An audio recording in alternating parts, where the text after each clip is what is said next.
خواتین و حضرات السلام علیکم۔ آپ کا میزبان ڈاکٹر آصف جان آپ کے پسندیدہ پروگرام نور حیات کے ایک تازہ پروگرام کے ساتھ آپ کی خدمت میں حاضر ہے۔ دوستو، آج کے پروگرام میں ہم جناب مرکز کے انجیلی بیان کے دل میں یعنی اس کے عین مرکز میں اترنے والے ہیں۔ آپ کہیں گے کہ یہ کیسے ہو سکتا ہے کہ ایک انجیلی بیان کا آخری باب سے ایک پہلا باب اس کا مرکز یا اس کا دل ہو۔ آج جس واقعے کا ذکر ہم پڑھنے اور سننے جا رہے ہیں وہ واقعہ انجیل کا دل ہے، وہ واقعہ کسی بھی انجیلی بیان کا مرکز ہے۔ انجیل کا پیغام یعنی خوشخبری کا پیغام جناب یسوع المسیح کی مصلوبیت کے بغیر ادھورا ہے۔ ہمارا ایمان ایک مسیح مصلوب پر ہے اور جناب مسیح کی صلیب کے بغیر انجیل کا مکمل ہونا ناممکن ہے۔ ہم گزشتہ چند پروگراموں سے جناب مرکز کے انجیلی بیان کے آخری حصے کی طرف بڑھ رہے تھے۔ ہم نے دیکھا کہ جناب مسیح نے اپنی زمینی زندگی کا آخری ہفتہ یروشلم میں اور اس کے گرد و نواح میں گزارا۔ آپ تعلیم دینے میں مصروف رہے، آپ یہودی مذہبی رہنماؤں کے سوالوں کے جوابات دینے میں مصروف رہے، اور آپ نے یہ ہفتہ دن میں تو یروشلم میں گزارا اور شام اور رات آپ قریبی دیہات میں گزارتے تھے۔ اسی ہفتے میں ہم نے دیکھا کہ جناب مسیح نے اپنے شاگردوں کے ساتھ عید فصح منائی اور عید فصح کو ایک نیا رنگ دے دیا، اس کو ایک ایسا سیکریمنٹ بنا دیا جو کہ رہتی دنیا تک قائم رہے گا اور مسیحی کلیسیائیں اس کو اسی طرح سے مناتی رہیں گی۔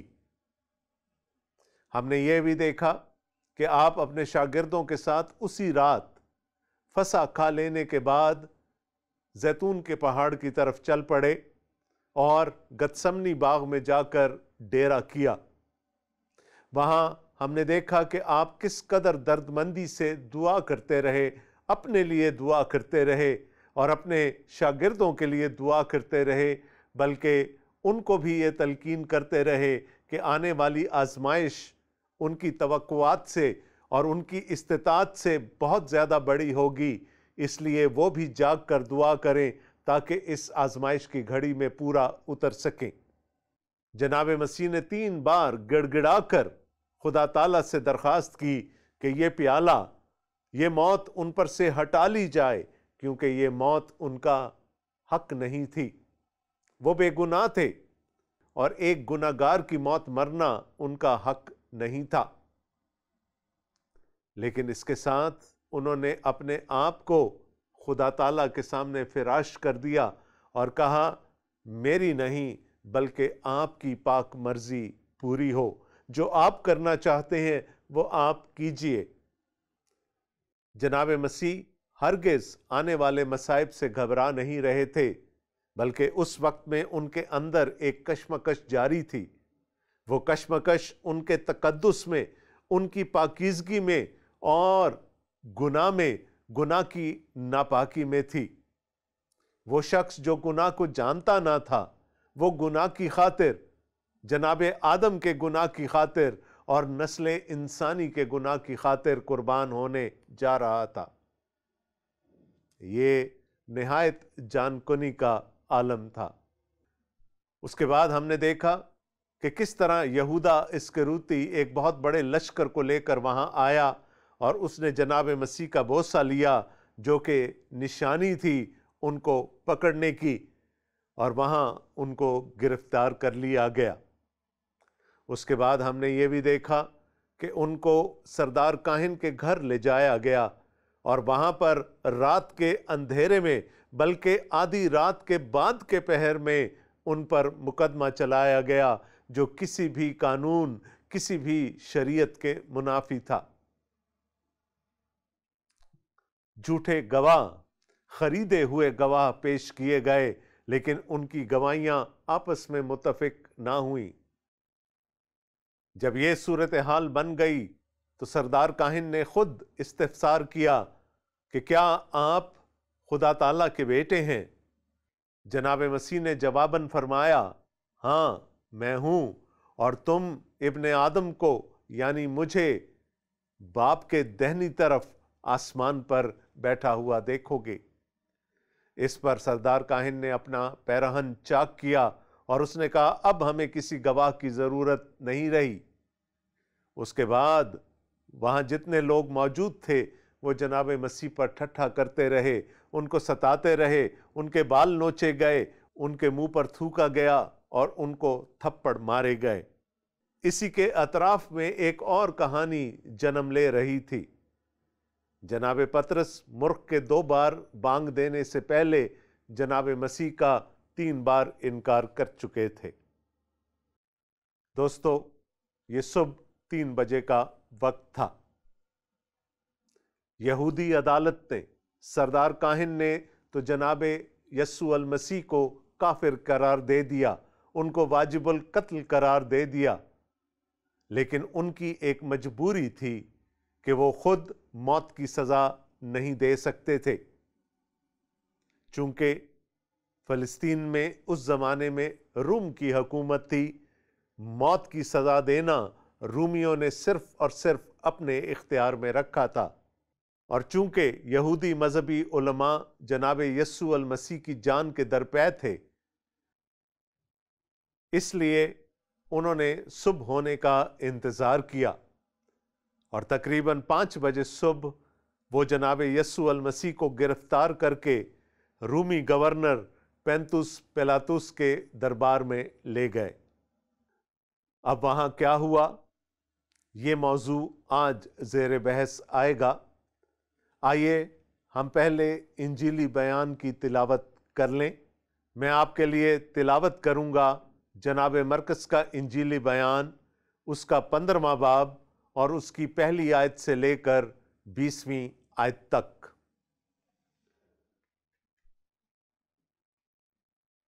انجیل مقدس میں یوں لکھا ہے، اور فی الفور صبح ہوتے ہی سردار کاہنوں نے بزرگوں اور فقیہوں اور سب صدر عدالت والوں سمیت صلاح کر کے یسوع کو بندھوایا اور لے جا کر پیلاطس کے حوالے کیا۔ اور پیلاطس نے اس سے پوچھا، کیا تو یہودیوں کا بادشاہ ہے؟ اس نے جواب میں اس سے کہا، تو خود کہتا ہے۔ اور سردار کاہن اس پر بہت باتوں کا الزام لگاتے رہے۔ پیلاطس نے اسے دوبارہ سوال کر کے یہ کہا، تو کچھ جواب نہیں دیتا، دیکھ یہ تجھ پر کتنی باتوں کا الزام لگاتے ہیں۔ یسوع نے پھر بھی کچھ جواب نہ دیا، یہاں تک کہ پیلاطس نے تعجب کیا، اور وہ عید پر ایک قیدی کو جس کے لیے لوگ عرض کرتے تھے ان کی خاطر چھوڑ دیا کرتا تھا، اور بربا نام ایک آدمی ان باغیوں کے ساتھ قید میں پڑا تھا جنہوں نے بغاوت میں خون کیا تھا۔ اور بھیڑ اوپر چڑھ کر اسے عرض کرنے لگی کہ جو تیرا دستور ہے وہ ہمارے لیے کر۔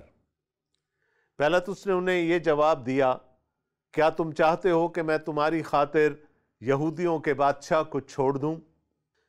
کیونکہ اسے معلوم تھا کہ سردار کاہنوں نے اس کو حسد سے میرے حوالہ کیا ہے۔ مگر سردار کاہنوں نے بھیڑ کو ابھارا تاکہ پیلاطس ان کی خاطر برابا ہی کو چھوڑ دے۔ پیلاطس نے دوبارہ ان سے کہا، پھر جسے تم یہودیوں کا بادشاہ کہتے ہو اس سے میں کیا کروں؟ وہ پھر چلائے کہ وہ مصلوب ہو۔ اور پیلاطس نے ان سے کہا، کیوں؟ اس نے کیا برائی کی ہے؟ وہ اور بھی چلائے کہ وہ مصلوب ہو۔ پیلاطس نے لوگوں کو خوش کرنے کے ارادہ سے ان کے لیے برابا کو چھوڑ دیا اور یسوع کو کوڑے لگوا کر حوالہ کیا کہ مصلوب ہو۔ اور سپاہی اس کو اس صحن میں لے گئے جو پریتورین کہلاتا ہے، اور ساری پلٹن کو بلا لائے، اور انہوں نے اسے ارغوانی چوغا پہنایا اور کانٹوں کا تاج بنا کر اس کے سر پر رکھا، اور اسے سلام کرنے لگے کہ اے یہودیوں کے بادشاہ، آداب۔ اور وہ اس کے سر پر کنڈا مارتے اور اس پر تھوکتے اور گھٹنے ٹیک ٹیک کر اسے سجدہ کرتے رہے، اور جب اسے ٹھٹھوں میں اڑا چکے تو اس پر سے ارغوانی چوغا اتار کر اسی کے کپڑے اسے پہنائے، پھر اسے مصلوب کرنے کو باہر لے گئے۔ یہ جناب یسوع المسیح کی انجیل ہے۔ اس کا پڑھا، سنا اور قبول کیا جانا ہم سب کے لیے باعث برکت ہو، آمین۔ دوستو، یہ جو حوالہ میں نے آپ کے لیے تلاوت کیا، اس کی ایک آیت کی طرف آپ کی توجہ مبذول کرانا چاہوں گا، اور وہ ہے 12ویں آیت۔ میں آپ کے لیے دوبارہ پڑھ دیتا ہوں۔ پیلاطس نے دوبارہ ان سے کہا، پھر جسے تم یہودیوں کا بادشاہ کہتے ہو اس سے میں کیا کروں؟ ایک سوال ہے، ایک ایسا سوال جو کہ اس وقت کے حاکم نے، اس وقت کے رومی گورنر نے اس وقت کے اہل یہود سے کیا کہ یہ یسوع، یہ مسیح جسے تم یہودیوں کا بادشاہ کہتے ہو، تم بتاؤ میں اس کے ساتھ کیا کروں؟ یہ سوال 2000 سال پہلے کیا گیا تھا، لیکن وہ آج بھی فضاؤں میں گونج رہا ہے۔ یہ مسیح، یہ یسوع، اس کے ساتھ کیا کریں؟ دوستو، یہ ایک چیلنج ہے۔ یہ چیلنج ہے میرے لیے، آپ کے لیے، پوری بنی نوع انسان کے لیے۔ وہ تو مسیح ہے، وہ تو یہودیوں کا بادشاہ تھا۔ سوال یہ پیدا ہوتا ہے کہ اس کے بارے میں ہمارا رد عمل کیا ہوگا؟ اس وقت کے ہجوم نے تو یہ کہا، اس کو مصلوب کر۔ آپ کیا کہتے ہیں؟ کیا وہ شخص مصلوب کیے جانے کے قابل ہے، یا اس قابل کہ اس پر ایمان لایا جائے، اسے خدا کا بیٹا مانا جائے اور اس کے وسیلے سے ابدی زندگی حاصل کی جائے؟ اس دن جو جمعے کا دن تھا، صبح سویرے پوری یہودی مذہبی اسٹیبلشمنٹ اکٹھی ہو گئی۔ سردار کاہن بھی تھا، صدر عدالت کے اراکین بھی تھے، قوم کے بزرگ بھی تھے اور فقیہ بھی وہاں موجود تھے۔ ان کے اکٹھے ہونے کا ایک ہی سبب تھا، ان کی اس مجلس کا ایک ہی ایجنڈا تھا کہ کیسے جناب یسوع المسیح کو گنہگار ثابت کر کے رومیوں سے اس کے لیے سزائے موت طلب کی جائے۔ اپنی عدالت میں تو انہوں نے یسوع پر یہ الزام لگایا تھا کہ یہ اپنے آپ کو خدا کا بیٹا کہتا ہے، اس لیے یہ کفر بکتا ہے اور واجب القتل ہے۔ لیکن رومی تو اس خدا پر ایمان ہی نہیں رکھتے تھے۔ وہ کیسے ایک شخص کو خدا کا بیٹا ہونے کے دعویٰ کرنے پر سزا دے سکتے تھے؟ لہٰذا ایک خالصتاً شرعی الزام کو، ایک خالصتاً مذہبی الزام کو سیاسی رنگ دینے کی کوشش کی گئی۔ جناب مسیح کو گرفتار کروایا گیا اور اس کو پیلاطس کے عدالت میں، اس کے دربار میں لے جایا گیا۔ اب یہ پیلاطس کون تھا؟ یہ اس وقت کا رومی گورنر تھا۔ آپ کو معلوم ہوگا، ہم اس سے پہلے ہیرودیس کا ذکر کر چکے ہیں، جو کہ فلسطین کا، اسرائیل کا بادشاہ تھا۔ وہ ایک کٹ پتلی بادشاہ تھا۔ بادشاہت تو کیسر کی تھی جو روم میں رہتا تھا، لیکن یہودیوں کو خوش کرنے کے لیے کیسر روم نے وہاں پر ہیرودیس کی حکومت کو قائم کر رکھا تھا۔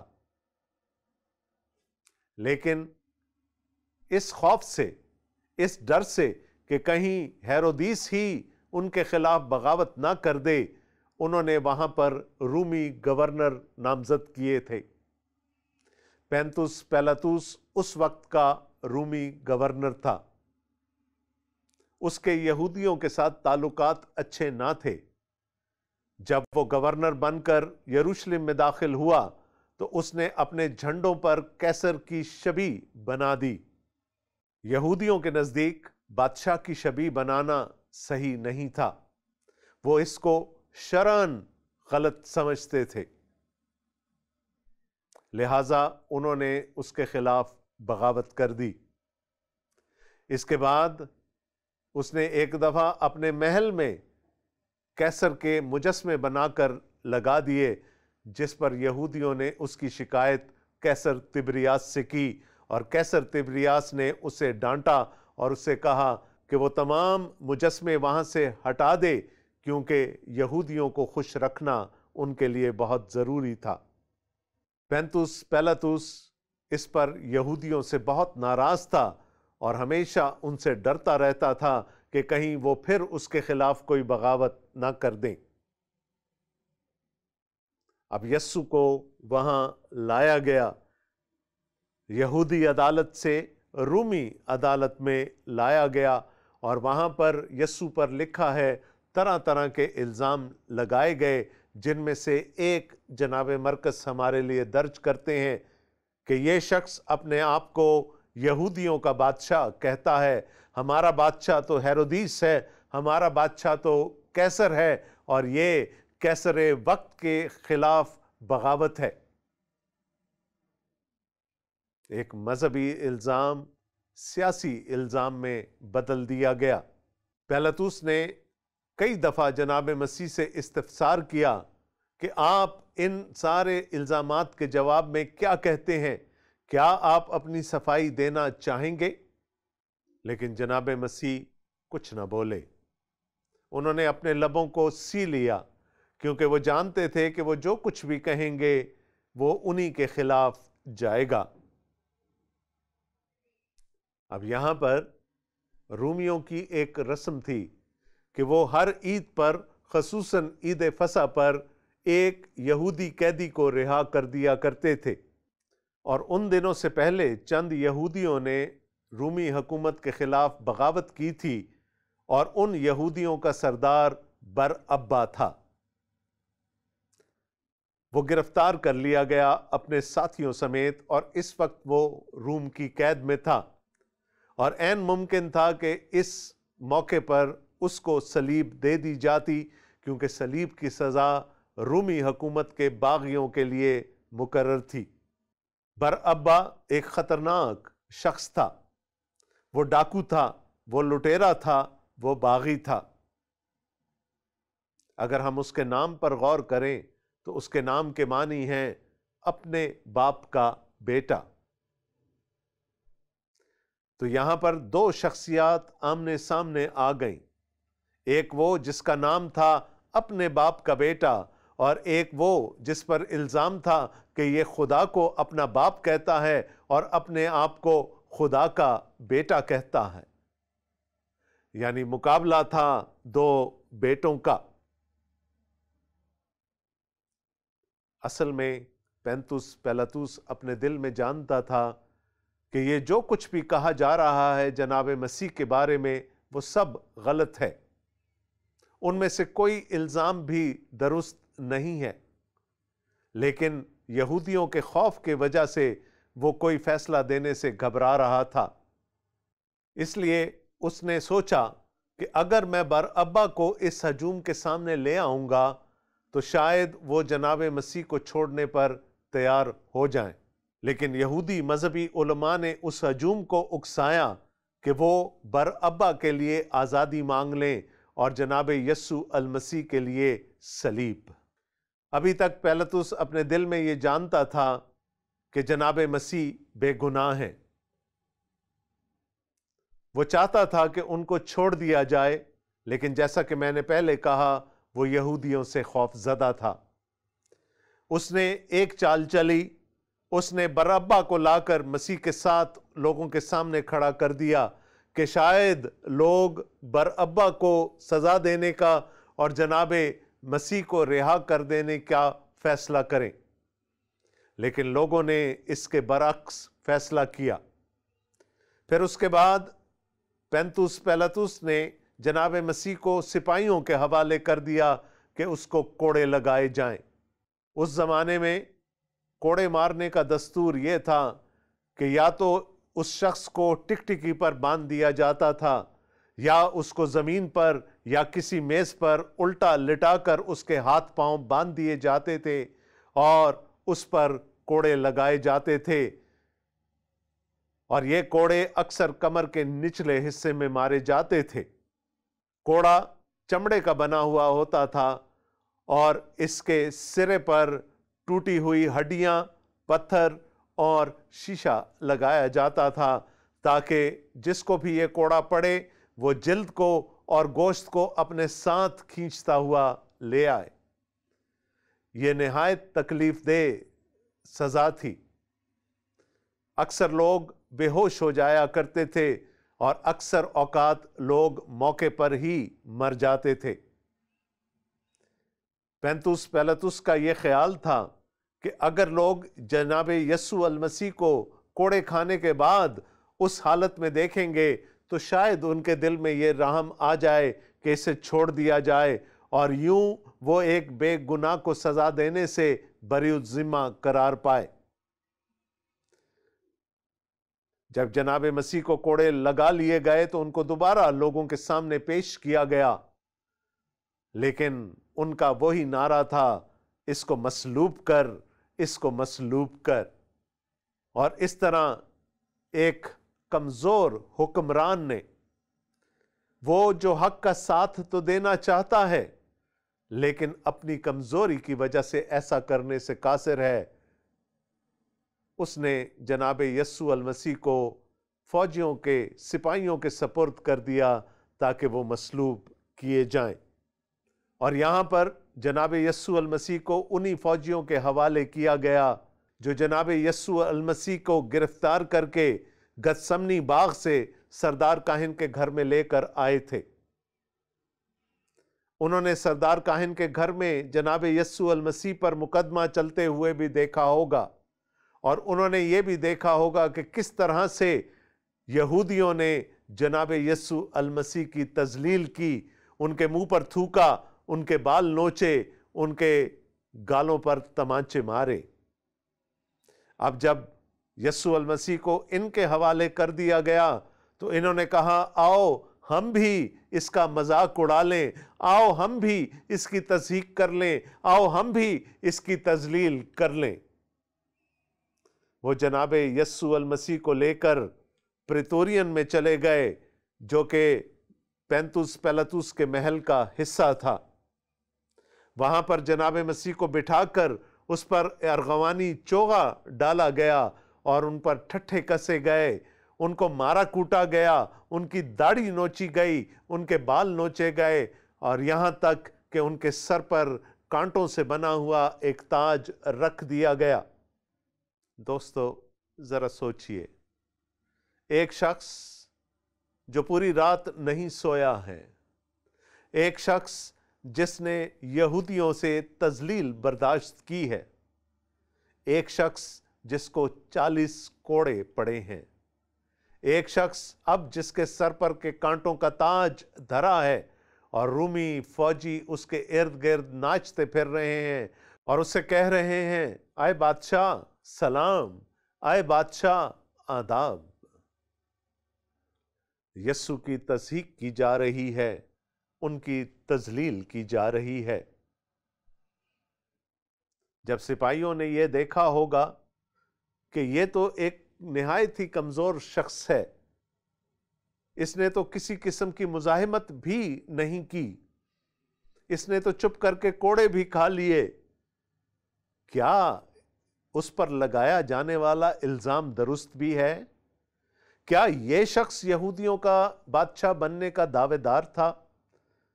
اور انہوں نے کہا، نہیں، ایسا نہیں ہو سکتا، کہیں غلطی ضرور ہے، تو آؤ اب ہم بھی مل کر اس کمزور شخص کی، شاید اس کا دماغ چل چکا ہے، اس کا دماغ کام نہیں کرتا کہ یہ اپنے آپ کو یہودیوں کا بادشاہ کہتا ہے، آؤ ہم سب مل کر بھی اس کی تذلیل کریں۔